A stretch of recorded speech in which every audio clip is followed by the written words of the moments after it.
0011 0010 0001 0000.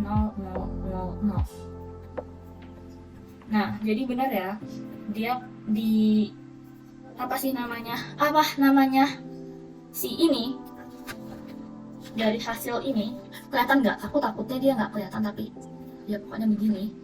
Dia ketika clock ke 0 tadi kan masih nilainya tuh 11 nih, tapi ketika clock ke 15 atau clock terakhir, clock 15, iya clock 15 nya itu clock terakhir dia berubah jadi 000. Itu yang disebut sebagai down counter.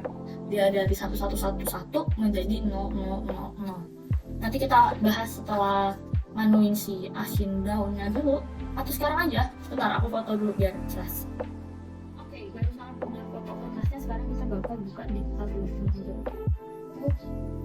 Jadi ini hasil tadi, tapi ternyata dia mengapa dia tidak jelas. Ini salah tulis, harusnya ada 1 bukan 0. Jadi kalau kita lihat ini clock ke 0, 1, 2, 3, 4, 5, 6, 7, 8, 9, 10 hingga 15. Kita bisa lihat dia dari 111 ke 000. Jadi output yang pertama kali keluar itu nilainya itu 15. Ini nge-reverse ya, kalau down itu sebenarnya dia nge-reverse. Jadi apa namanya?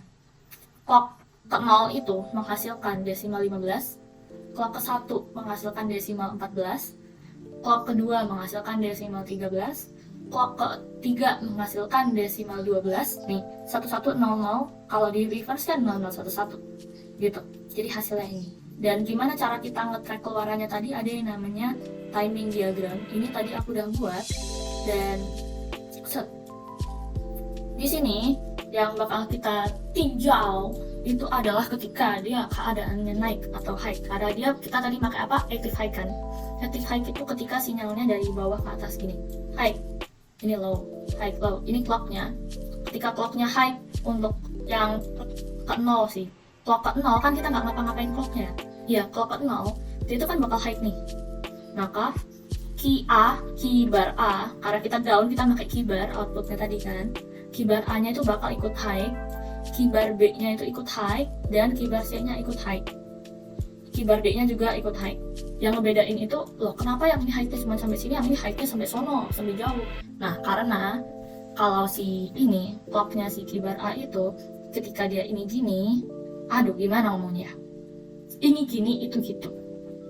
Oke, ketika clocknya naik lagi nih, naik di sini kan, ketika dia kan ke triggernya itu ketika dia active high. Ke trigger maksudnya itu dia bakal berubah arah lagi ketika dia itu active high. Jadi dia di sini set, habis naik, clocknya itu ke trigger, berarti dia bakal langsung turun. Terus kita clocknya ke trigger lagi, dia itu bakal naik lagi. Clocknya ke trigger lagi, turun lagi di sini. Pokoknya lihat aja di mana clocknya itu ke trigger. Ini sampai sini sampai ke 15. Begitu pula dengan key B, key bar B, key bar C, dan key bar D. Gitu. Yang hasilnya kalau kita lihat ini 1 1 1 1 1 1 1 1 0 1 mana nih 1 1 0 1 dan seterusnya sampai 0 0 0 0. Itulah mengapa ini aku buat sebelum jalanin rangkaiannya. Anggap aja ini materinya, teorinya, dan itulah kenapa prakteknya itu kita bisa mendapatkan hasil ini itu dari sini, dari perjalanan tadi. Gitu. Oke, sekarang kita bakal bahas si Async Down. Kita balik ke Proteus. Ngeng. Jangan buka kameraku, malu. Oke, kita bakal ngebahas si Asynchronous Down. Apa sih Asynchronous? Ya, tadi kan udah. Asynchronous itu adalah satu jenis counter berdasarkan masukan clocknya, tapi ini ngapa nggak bisa? Nah, oke, bisa. Ketiga, sumber clocknya itu dia beruntun. Asynchronous itu disebut juga sebagai ripple. Bentar, kamera HP ku matiin dulu ya. Nanti kita foto lagi ketika udah ngerjain ini. Gitu. Jadi, yang mendapat clock itu cuman di flip-flop pertama. Sementara flip-flop kedua, flip-flop ketiga, flip-flop keempat, clocknya itu didapat dari output flip-flop sebelumnya. Dan karena kita ngebahas yang down, yang turun descending dari 1 ke 0, maka yang dipakai outputnya itu adalah output key bar. Karena kalau kita pakai yang up nih, contoh yang asynchronous up, ngeng, ya, tuh. Jadi pakai outputnya itu adalah output si key ini, gitu. Oh ya, ngomong-ngomong kemarin pas praktikum itu aku dikasih tahu sama kakaknya bahwa kita tuh pakai clock nih. Kenapa kita pakai clocknya yang key bar, bukan kita pakai clocknya yang key? Karena kalau kita pakai clocknya merupakan output dari key, jadi nanti ininya ke sini, jaringan syaraf kali, kabelnya ke sini, kabelnya dari sini, dan kabelnya dari sini, itu nanti dia akan ngebuat dia jadi serempak. Jadi kita kan membuat dia beruntun nih keluarnya, gitu, bukan serempak. Karena kalau serempak tadi itu si sinkronus kan, kita sekarang mau bahas si asinkronus. Jadilah kita pakai yang outputnya di key bar, output key bar yang menjadi clock di flip-flop setelahnya gitu. Nah, berbeda dengan sinkronus yang tadi memakai tambahan gerbang N, kalau di asinkronus kita nggak perlu. Kenapa? Karena outputnya itu udah beruntun keluarnya, udah satu-satu, tungguan lah, udah beruntun, jadi dia nggak ada potensi teracak. Kita nggak perlu sesuatu untuk stabilin dia, itu nggak perlu. Nah, perbedaan keduanya itu, aku udah ngomongin perbedaan berapa? Udah 2, berarti sekarang ketiga. Perbedaan pertama tadi kan terletak di ininya kan. Ada ini lagi capek. Perbedaan sinkronus sama asinkronus, sinkronus sama asinkronus itu yang pertama. Tadi kan ada tidaknya si N2 di sini, gerbang N2 ada tidaknya stabilizer ini. Terus juga dia itu beruntun atau serempaknya. Terus perbedaan berikutnya adalah masukannya ini. Berasa nggak sih?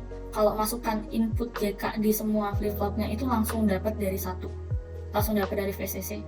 Sementara kalau di asinkronus tadi kan input JK-nya ini berasal dari output key-nya flip-flop sebelumnya. Tapi kalau di sini semuanya langsung dapat nih, satu. Jadi langsung kembar satu. Inilah yang ngebuat dia nanti kondisinya ketika dia active high. Ini active high nih, lihat di sini active high. Ketika dia ke trigger clock high, dia bakal langsung kembar satu menghasilkan tugel. Di sini akan tugel, di sini tugel, dan di sini tugel. Dia akan langsung muter kebalikan gitu. 01 jadi 10, 01 jadi 10 gitu. Nah, tapi tetap ada urutannya lah. Sekarang kita bakal coba. Aku mulai lapar kan Bu. Ayo keluarin juga. Pakai alas sih biar gampang.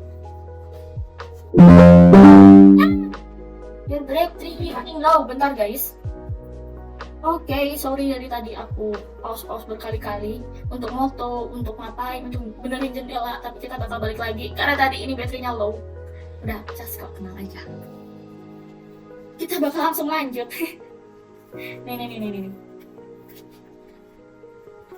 Gimana nih, tangannya susah banget buat nulis. Kita bakal nge-trigger dia kan, udah di-run, udah kursor, where are you, ini. Kita trigger pertama, set, tuh. Dia langsung berubah di sini. Oke. Tapi, ulang. Tapi, kenapa clock lagi? Kenapa yang lain tadi di sini tetap 1 dan nggak berubah? Karena ini kan clocknya merupakan output dari yang sebelumnya nih. Makanya ini output jadi clocknya 1, clocknya aktif, clocknya ke-trigger karena output sebelumnya itu ke-trigger kan. Ini juga. Tapi ketika kita trigger dia sekali, karena output keybarnya ini menjadi 0, maka clocknya itu jadi 0, clocknya jadi nggak aktif. Dan itu membuat keadaannya ya nggak kepengaruh apa-apa karena clocknya nggak aktif, nggak akan ada perubahan. Ini masih kondisi yang sama, masih stay aja di situ. Ayo di ini dulu sebelum lupa. 1 tadi sekarang jadi tohato 0 gitu. Oh ya, ada satu lagi perbedaan yang aku lupa ngomong tadi. Sinkronus sama sinkronus, kerjanya itu akan lebih cepat si sinkronus. Kenapa? Karena clocknya tadi serempak, ya kan? Jadi dia nggak akan tunggu-tungguan kayak ini. Karena kalau ini tunggu-tungguan kan, clock di sini baru akan hidup jika flip-flop sebelumnya menghasilkan output 1.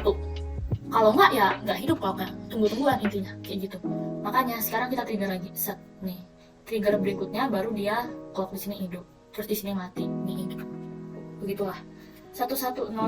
Kita trigger lagi. Kayaknya ini lama deh video kali ini lama. 1100 1011 1010 1001 1001 1000 nol mana nol 0111 0110 0101 0100 0011 0010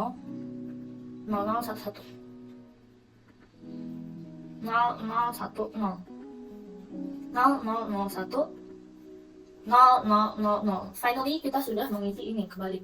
Kita bakal foto dulu baru nanti kita lihat di situ ya. Bentar. Pause lagi guys. Oke, udah hidup. Sekarang kita membuka mana sih ini? Dia. Kesel deh, bisa diputar nggak? Enggak. Ya Allah Tuhan. Ya, kita lihat gini aja, dia nggak bisa diputar. Kenapa dia nggak bisa diputar loh? Saya tuh kesel. Ini kan yang tadi tuh. Nah sekarang kita bakal lihat asinkronus, dan ini kalau dilihat di HP mohon diputar HP-nya. Nambah pusing. Oke. Jadi aku putar aja kepalanya. Aku baca dari sini aja ya. Jadi di situ kita lihat nih, dari clock ke 0 itu dia langsung 111 keadaannya tadi. Sementara di clock terakhir, clock kita yang ke-15 itu dia 000. Sementara kalau kita clock lagi, kita kasih clock satu kali lagi, kita trigger, itu hasilnya bakal ngereset dia ke 111. Atau coba dulu aja kali ya. Dah, tuh, reset kan? Set yang mana? Yang ini ya. Yang kebalik pokoknya, yang asinkron. Nah, kalau kita lihat lagi tuh kan, di situ hasilnya itu sama nggak sih? Karena dia sama-sama asinkronus down dengan Asynchronous down sama synchronous down ini yang beda itu kayak cara kerjanya aja, tapi hasilnya itu sama. Sorry ini ketutup, tapi kalau dilihat nih 8 0 1 1 1 9 0 1 1 0 0101 0101 0100 gitu-gitu kan, dia sama aja tuh, set set sama, berarti ngejalaninnya udah benar. Yang jadi intinya yang membedakan si sinkronus sama asinkronus itu tadi, kalau sinkronus itu letak clocknya itu dia langsung bareng-bareng serempak clock, tapi masukan dari si apa sih namanya, masukan ininya apa ini namanya VCC-nya itu cuma satu. Sementara kalau di asinkronus itu dia clocknya itu memang cuma satu, memang beruntun, tapi masukan VCC-nya itu di semuanya ada gitu. Perbedaan kedua itu ada di sini, letak N-nya ini, letak gerbang tambahan untuk menstabilkan keluaran dari sinkronus. Oke, sementara di asinkronus itu nggak ada. Terus kalau asinkronus itu dia bergantung pada output sebelumnya.